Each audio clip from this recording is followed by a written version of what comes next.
এই স্কুলটা শিক্ষকের অভাবে ধুকে ধুকে চলছে, সমন্বয় করা দরকার। আপনি নিজেই আমার ডিপিওর সাথে কথা বলে সমন্বয় করবেন। এটা এই জেলার শিক্ষা মান উন্নয়নের জন্য জেলা প্রশাসকের একটা ইনহেরেন্ট ক্ষমতা, এটা অবশ্যই আপনি করতে পারবেন। এবং একই সাথে আমাদের নির্মাণ কাজ যেগুলো হচ্ছে সেগুলোর জন্য ভালো মানের হয়। আমি প্রধান শিক্ষকদেরকে বলবো আমরা কোয়ালিটিতে কোনো প্রকার ইয়ে করবো না।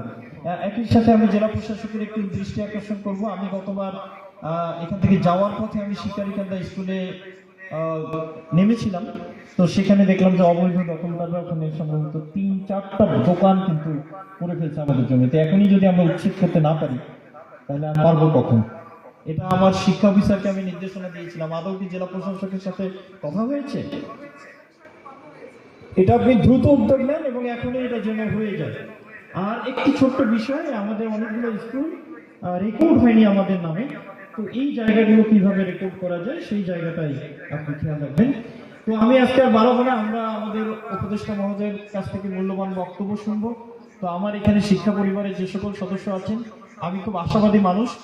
আমি আশা করি, প্রত্যাশা করি যে আপনাদের মতো এই দক্ষ জনবল আমার যেহেতু আছে, আমরাই পারবো চেঞ্জ মেকার হতে।